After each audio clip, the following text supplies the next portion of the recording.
Hello, everyone. I'm Don Pratt, host of a show here on Rogers TV that gives you a perspective of policing your community. Welcome to Policing York Region. Today we've got Constable Marina Orlovski, and Marina is a youth education officer with York Regional Police under the Community Services umbrella. Marina, welcome to the show. Good day, Don. How are you? It's fantastic to have you on. We always have some great conversations, both on and off set. Yes, thank you so much.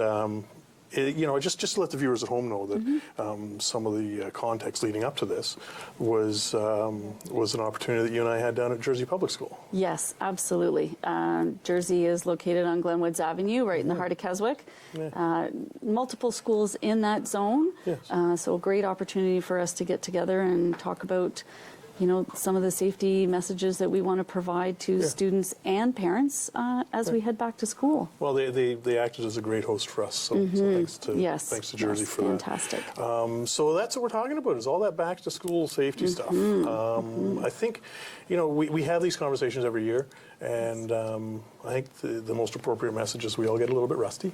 Yes. Right? We get used to these school zones being totally unpopulated over the summer months.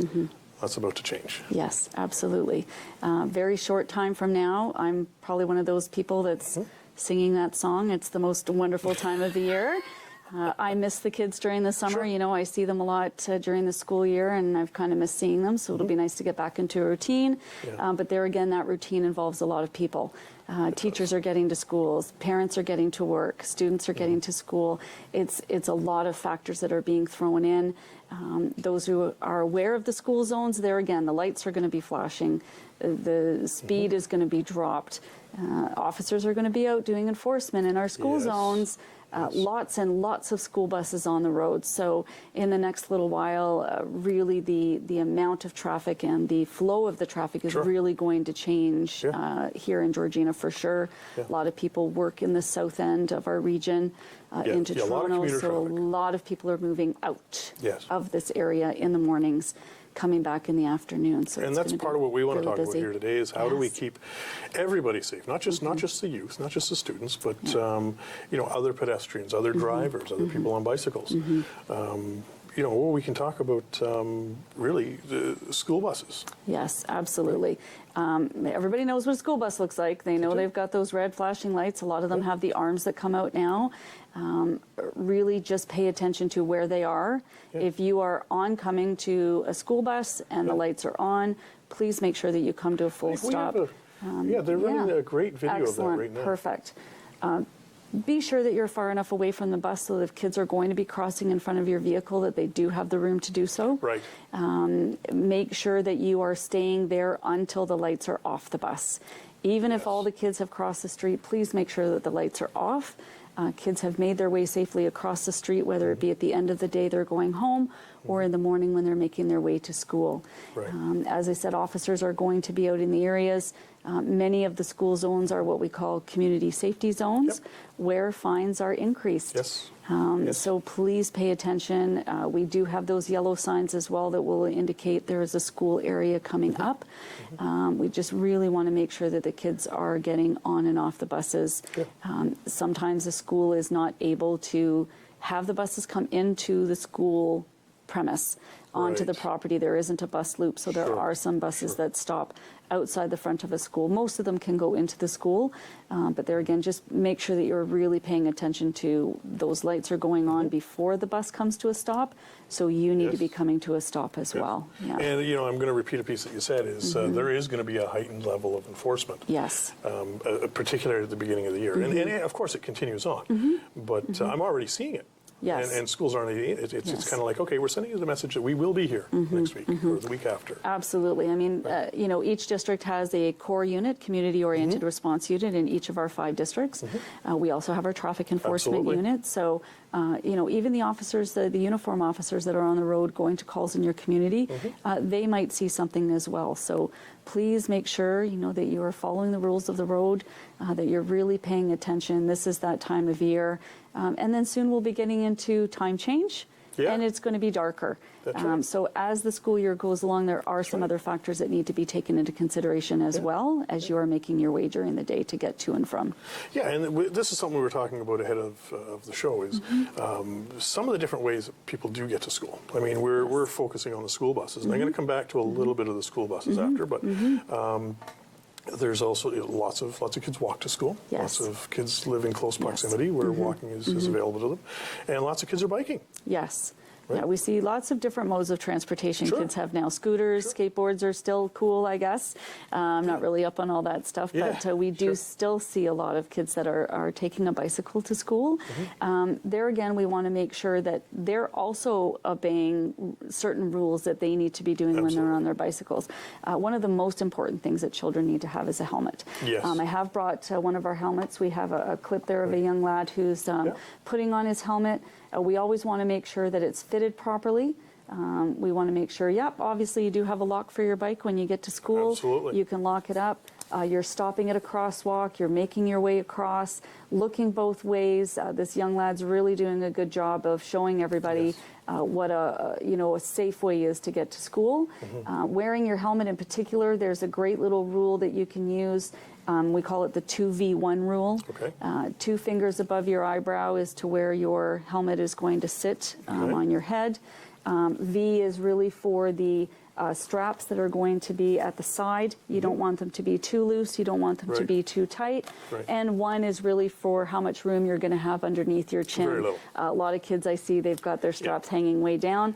That's not going to work. So the helmet doesn't have a whole lot of value if it falls off your head. yes, exactly. It is there meant as protection. Yes. So we really want to make sure that the kids keep that 2V1 rule in their mind as a way for them to wear their helmets properly. Yeah, and there's elements around the biking. There's even a bike to school week. Yes. A bike to school work. Bike to work week, bike to school week. Yeah, yes. that whole piece sometime in the spring. People can watch for that on their local calendars, right?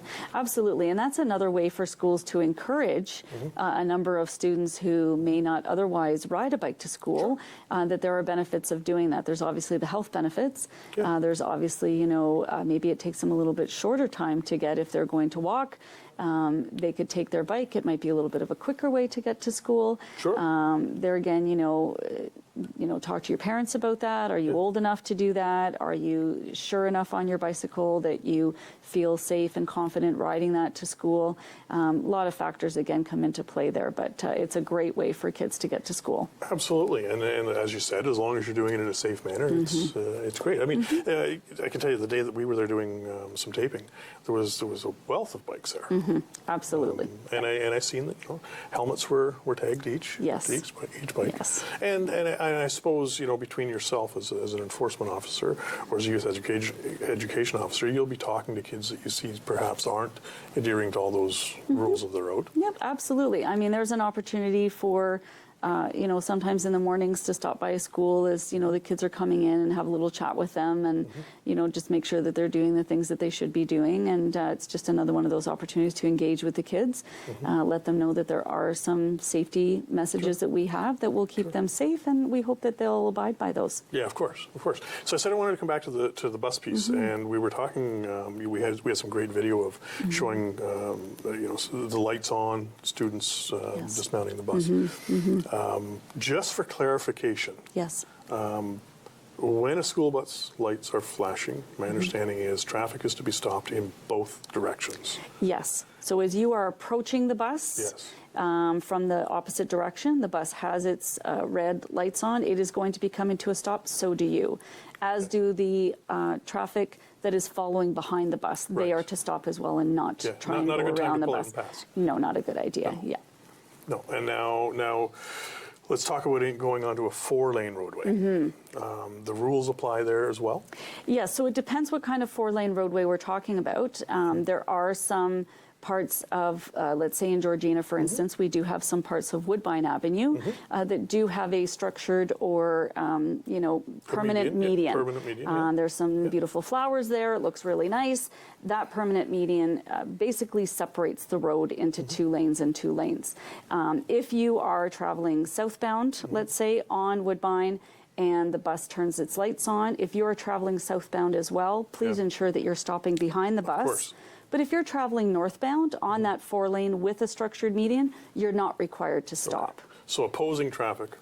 Opposing traffic. Yes. If it's a solid median. Solid median. If there is no median there and it's just a yellow line, then absolutely everyone, all 4 lanes must stop. That's considered, yes, okay. Absolutely. Yeah, just to clarify that, because Yes.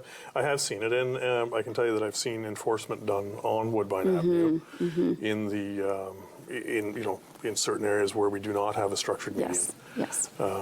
Just reminding people that no, you definitely want to be stopping. And really, just stop anyway. Just just to make sure. And then if you see other cars going, I mean, obviously, then you'll be like, okay, I guess it's okay for us to go.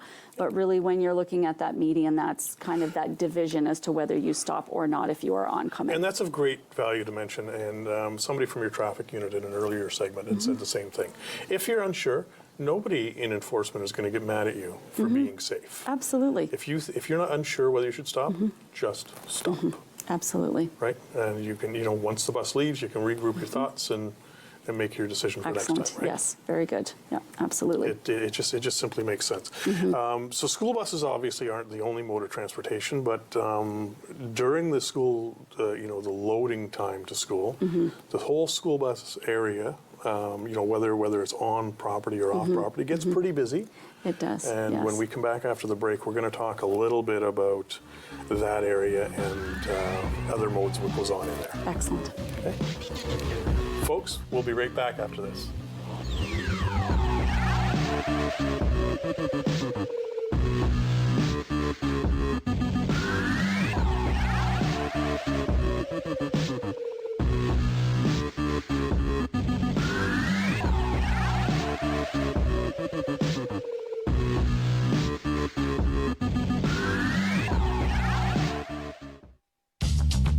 This program is brought to you by Ignite TV.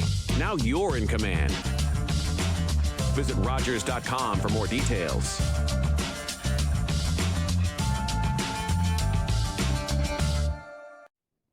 We were born in Canada. We spoke English. On the streets, we weren't welcome. But on the field, we were the Asahi. Vancouver's champions. Everyone cheered for us. Our people had a voice. Then Canada declared war on Japan. They took us from our homes, called us enemies, forced us into camps. But we brought the game with us. Baseball helped get us through the internment. The Vancouver Asahi were among the 22,000 Japanese Canadians interned during the Second World War. The team never played another game. Everybody knows not to drink and drive, but some people still think it's okay to take drugs and drive. Police have the authority, the ability, and the tools to determine if drivers are impaired by legal or illegal drugs. And because drug-impaired drivers can pose just as great a risk as drunk drivers, they face the same penalties, like the loss of their driver's license, a criminal record, fines, and more. A message from the RCMP, the Canadian Association of Chiefs of Police, and Arrive Alive, Drive Sober.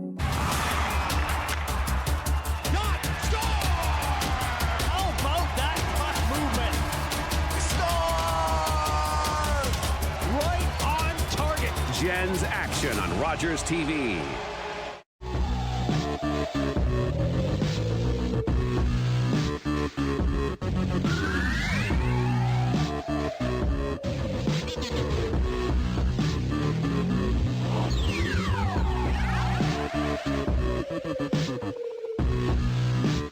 Welcome back, everyone, as we continue our conversation with Constable Marina Orlovski. And Marina, before we went into break, we were talking about how busy the loading, unloading zones can be at any school. It doesn't matter where it is. Yes. And to complicate that, you don't just have these big yellow beasts dropping off kids or picking up kids.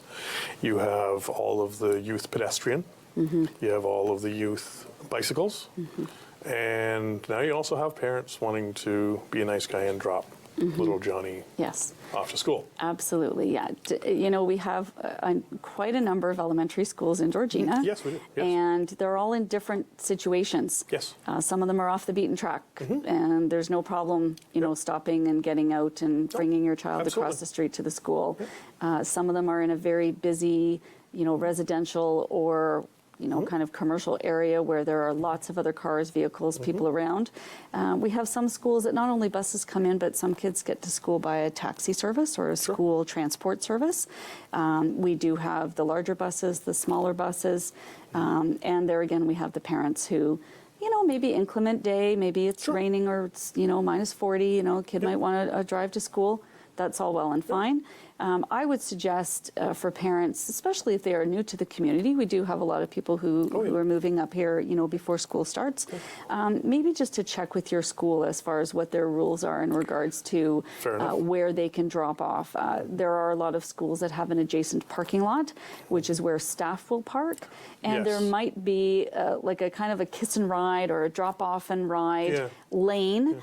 We do have schools that have that, where they have sectioned it off with pylons where parents can drop their children off to school in a safe manner, not on the roadway. So there are a number of schools in Georgina that do have that set up. There again to keep the safety of everyone in mind. Of course. Usually there's teachers and sometimes older students, maybe grade 7s and 8s, who will be out there to assist with directing. And it's great for the kids to do that, to be part of that, take ownership over what's happening at their school, as well as teachers and other staff that are out there to make sure that everyone gets to school safely. So it's just being aware of your surroundings, being completely in the know of what's happening at your child's school.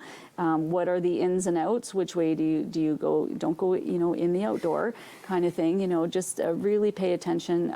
There's some places where there is no parking or no stopping. There are different signs, so make sure that you kind of take a look at those, and really if there's an officer in the area, chat them up. They would love to explain to you where you can stop, where you can't. Everything that we do, we want to make sure that we do it in a safe manner, so that parents are getting to work or back home, kids are getting to school safely, and they can start their day. And same with, like you said, there'd be some more senior students, and there'd be teachers and or guidance counselors out in that area. They're happy to answer the questions. Really, that's what they're there for, is to keep everyone safe. If you're unsure, ask the question. Absolutely. When you were talking about where to drop your kids off, should you be bringing them by car?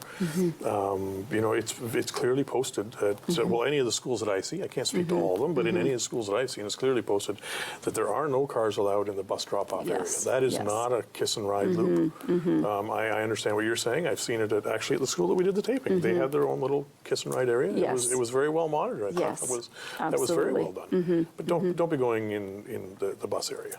That gets very confusing. And there again, a lot of the schools will send out that information at the start of the year.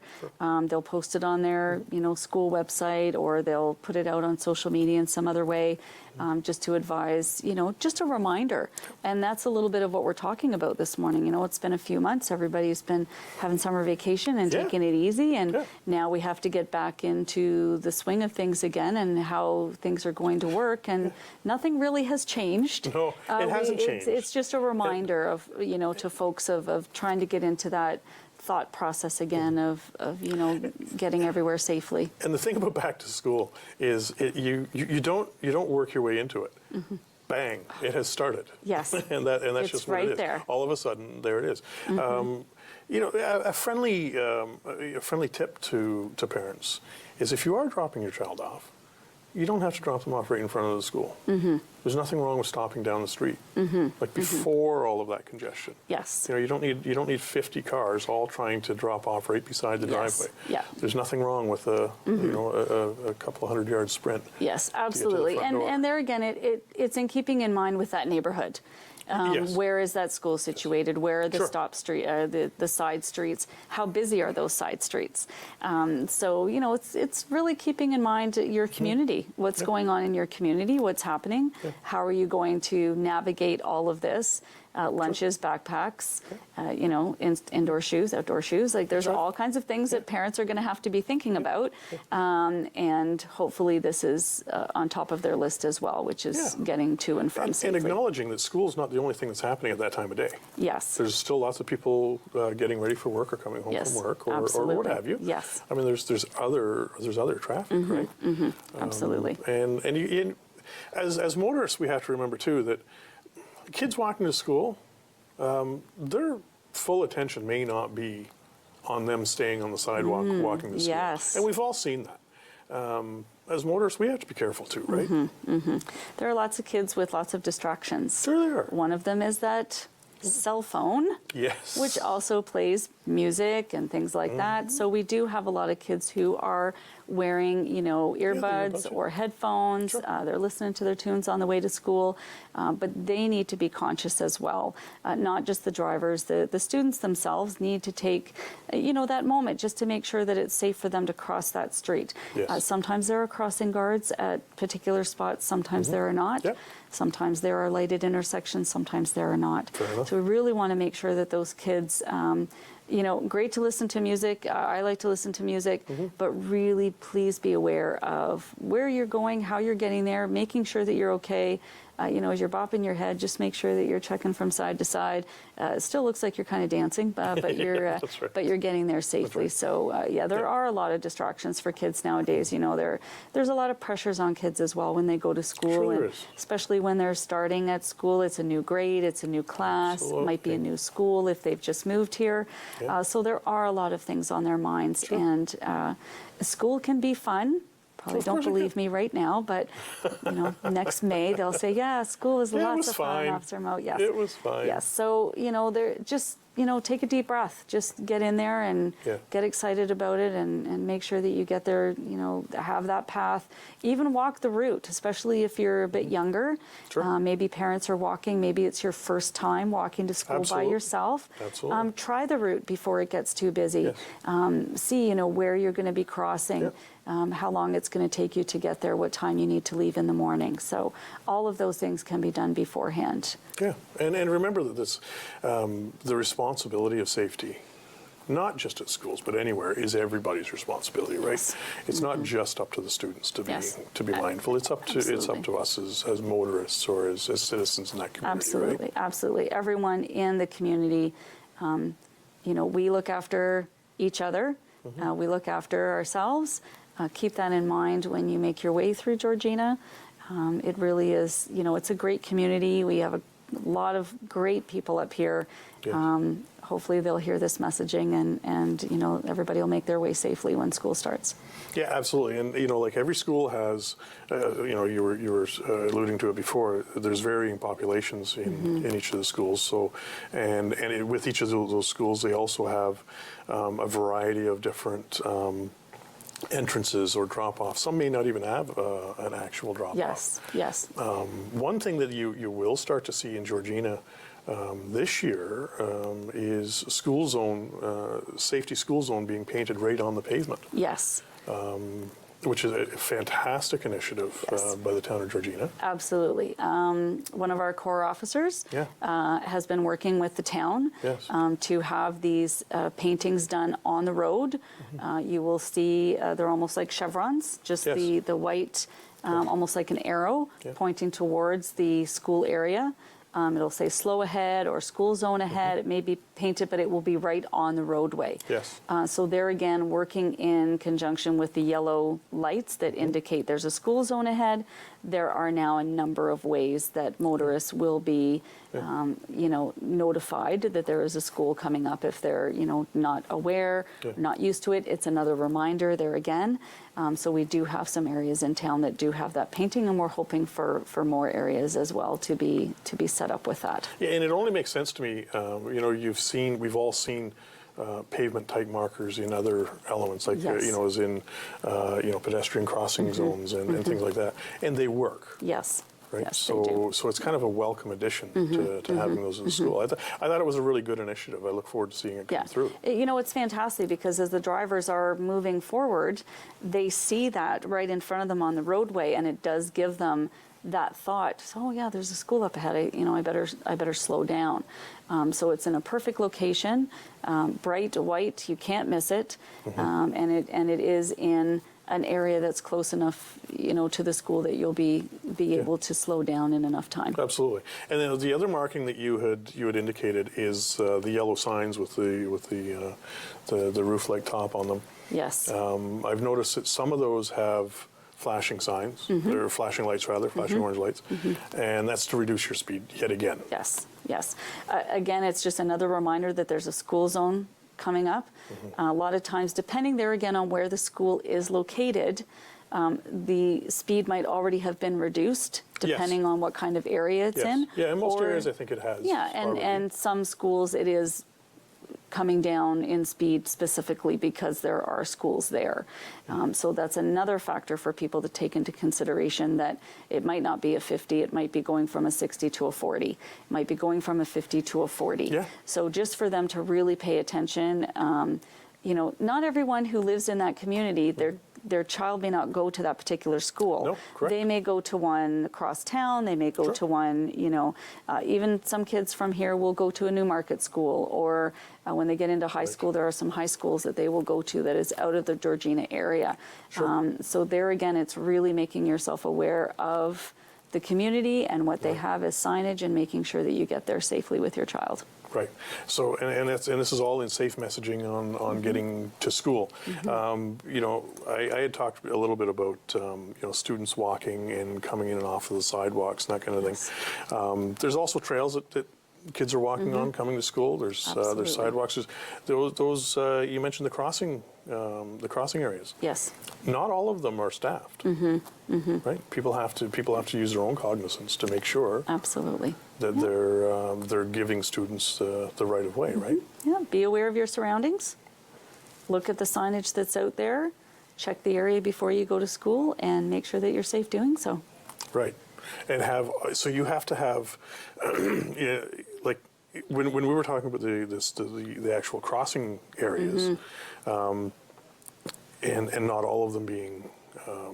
Not all of them being staffed. The majority of those, I guess, are at stop signs. Some of them are at stop signs. Sometimes there are crossing guards, physical crossing guards at stop lights as well. There again, it's just making yourself aware, making eye contact with the driver.